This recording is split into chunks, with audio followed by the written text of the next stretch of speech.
Once again, I'm Dakian, and once again it's Monday, but for the very first time, and only time, it is the 26th of June, 2017. This day is never coming back, so make the most of it while you can. What I've been doing for the past week is, among other things, painting these 10 Black Sun Troopers. Now, they probably look very dark, because they are painted kind of a blue-black, and just a little splash of red here and there, their armband, and the lenses in their masks are also red, and there's a dark brown to the gear, the belts, and the pouches, and some metallic for the guns and the backpack for the flamethrowers. And yeah, I've talked a bit previously while I was prepping these about the challenges of them and the poses and so forth, so I don't need to go over that again. I am happy with how the black turned out. It isn't, I mean, if you look at it under any sort of bright lighting, it doesn't look completely black. It's just a very dark turquoise, but that's fine. I mean, flat black just simply doesn't look good at this scale. It never works. And yeah, I'm not sure how much else I can say about these. They're just what they are. Kind of cool and useful. So let's move on. The next batch of things I've gotten done is these deep ones. Now, some of them, the ones in the front row, look a bit smaller. I think they're supposed to be hybrids. And this is a sort of a youngish deep one, though it has a robe, unlike the previous one I've painted. I thought this was the same sculpt as one I'd done before, but it has the robe and the sort of medallion that all of these other guys have. I went for a sort of faded dark blue on their robes because, I don't know, it just looks sort of maritime. I thought it's a sort of a subtle difference to the green of their skin, or what should I call it, and then I added the red just to get a little bit of spark of color. And here I think these are supposed to be the full-on deep ones. And yeah, they're painted in with my patented speed painting style. So very simply, because the sculpts are very simple and they don't really need anything else. So, a lot of minis painted this week, but as you'll see later on in this episode, my numbers aren't looking good anyway because of what I'm adding to the pile. But that is something we'll save for the very end. For now, let's just look at what's in the works. And here we have all the remaining Oxygen Cthulhu minis primed and prepped and ready to go. A little base coat on the bases. Some parts were a bit finicky to assemble. Specifically, if you look at this model, the woman herself was a single piece casting, not a problem. The little beastie on her shoulder, that was 3 separate small pieces, the body and 2 wings. And getting those together was really finicky. As for this guy, I mainly had trouble with the cable from his gun. It came attached to the gun, and then you were supposed to bend it and attach it to the power pack or whatever here. While trying to bend it enough to actually get it to fit, it broke off from the other connection point, so I ended up having to glue it at both spots. Which is not very secure, but you know, you're not going to, even if you're picking this up by the model, you're not actually touching the cable very much, and you're not applying any pressure to it, so it should be okay. Funnily enough, it's the hero characters, the allied characters that gave me trouble. On this guy, you hopefully can't tell, but his right shoulder is kind of malformed. There was a lot of gap filling to make that work. But the other ones, not so much trouble. I mean, it's kind of amusing that anybody who's carrying a pistol has a broom handle Mauser, whether German or Allied. It's just the coolest pistol, I guess. And yeah, you'll see more of these. Hopefully they're all finished by next Monday. Right, as for future projects, I should explain that I'm now on summer vacation. School is out, and I have a number of weeks, you might even say months, of pretty much only free time on my hands. And I'm not traveling or doing anything else like that this summer, because I'm gearing up for a big trip during the winter vacation instead. And so what am I doing with my time? Well, I'm doing a lot of personal projects, like reading, a lot of books that I've got lying around. I'm trying to catch up, and I'm watching a few movies. I'm writing a bit on several role-playing projects that I'm working on. I'm cleaning house. I'm trying to make room for all the role-playing and miniatures stuff I have collected by getting rid of old crap, you know, throwing away, giving away, or selling stuff that I don't use or need anymore. So that's one of my big summer projects. And also I'm painting miniatures, of course. But, you know, it's unpredictable how much time I'll be spending painting miniatures. I could get 10 miniatures done in a week, or maybe 30. I mean, I'm not sure in advance.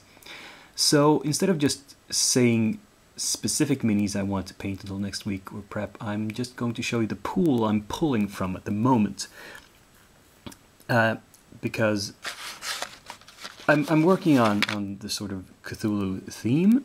So one half of the pool is all these monster minis from Reaper. I've shown you these in the past few weeks as new arrivals, and I don't need to show you them all again.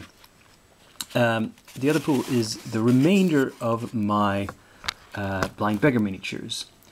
With the deep ones completed, this box contains all the stuff that I have left from Blind Beggar, and it's quite a lot. It's 30 minis. They're in baggies of 5 each, and they have different themes. For example, these 5 are Arctic Explorers. See, they're wearing parkas and winter gear. These 5, I think, are called Pinstripes and Pinkertons. I think these are supposed to be kind of Wild West figures, but with bowler hats, because they're detectives, not cowboys. Or maybe this is the one. No, this is. I think this is the set called The Crew, which is a bunch of working class dudes who happen to have armed themselves with some guns. Here we have I believe this set's called the Baxtervilles. It's a couple of upper class people, a servant, and 2 fancy dogs. We have, I forget which is which. There's 2 sets of female miniatures. One's called Ladies of Quality, and the other's called something else. There's one set of working class and one set of upper class ladies. I'm not sure which is which, just looking at them now. Possibly these are the upper class ones. I can see they have a bit of fur and stuff. Yeah. So anyway, I'll be prepping these in batches of 10. I'll start by pulling 10 of these, and 2 or maybe 3 of the Reaper minis, and that will be like one batch of minis. And I'll prep those, and I'll start painting them.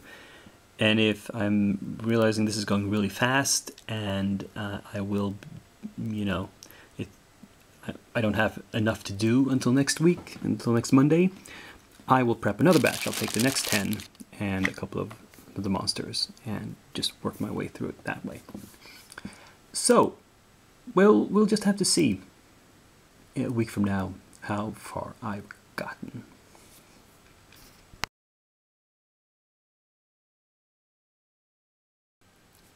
It's time again for new arrivals, and just like last week, I'm going to show you two different things, two different packages, this time very different. The first one is just not a Kickstarter, it's just an order I placed on the website of shakycam for some basing stamps. And these are the first that I've bought that are of the new type. There's a grand total of 6 here. You can see this one is called the Hex Tile. We have the Broken Earth. We have Smooth Lava, Slate Stone, as it says here, Broken Concrete, and Wood Roof. I already had quite a lot of stuff from Happy Seppuku that I've used with good results. Their basing stamps, they used to look like this. This has the name here on the side. You possibly can't see. It says brick fish scale. And it was also rubber. I think this is rubber because it's much more flexible than resin would be. I don't know if it's harder. It could be the same material. This is of course much more flexible, but that could just be because it's thinner. This one doesn't bend quite as much. And I've been very happy with these. These are a fraction of the price. If I recall correctly, these cost $12.50 the last time I bought them. These cost $5 each. So clearly the price is an advantage. Storage space might perhaps be a thing, because as you can see, 6 of these take up approximately the same space as one of the old ones. Same thickness, same size. The only clear negative from the, just looking at it is with these you can't make really big bases. You can't stamp anything bigger. I say, well, a 60mm round should fit, but I don't think you can go much larger than that. This can take rectangular or oval bases of quite large size. I also don't know what the detail is going to be like. I haven't actually tested them yet. Once I do, I'll be sure to let you know how they work. So, I just wanted to show you that these have arrived, and I will be testing them probably relatively soon. The second arrival is a Kickstarter, and man, this one is a doozy. This is a grand total of 69 minis from the Shield Maidens Kickstarter by, I've forgotten the company name now. Darn. Anyway, this was to produce an army of female barbarian warriors. You can see the sprue here with 1, 2, 6 bodies on this one. And, well, yeah, this is the main army. We have here some characters, some more characters. We have the dragon with which has a rider somewhere as well. Here's some bits more for the dragon. And let's see, this contains the bear cavalry, 3 of them with riders.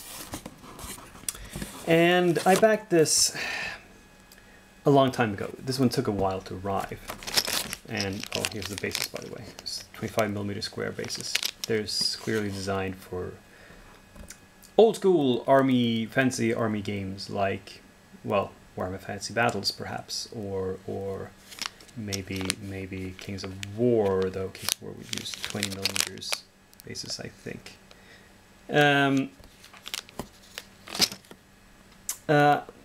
I have since stopped backing army Kickstarters. I never back a miniature Kickstarter for this huge an amount of minis anymore because I've realized I don't currently play army games and I don't know if I'll ever get back into it. So there's no point. But there is a delay in, like, this one I ordered, well, I backed the Kickstarter more than a year ago. So there's a delay between when I stop or start doing something and when the effects are felt. And I'm feeling the effects now. This is a huge pile of minis to my, well, to add to my unpainted mountain of, in this case, plastic. Unfortunately, affecting my statistics for this year quite a lot. But I'm trying to curb my impulses to do this sort of thing in the future.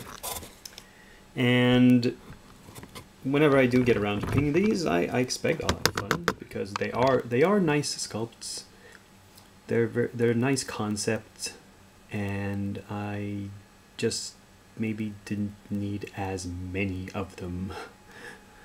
Could have gone with just the characters and skipped the huge army groups. But anyway, let's make the best of it. And in any case, this was all I had to show you for this week. I hope you enjoyed it, both my successes and my mistakes and failings. Give me a thumbs up, give me a comment, subscribe if you haven't done so, and I'll see you next week. Until then, I'm Dakian, and I'm signing off.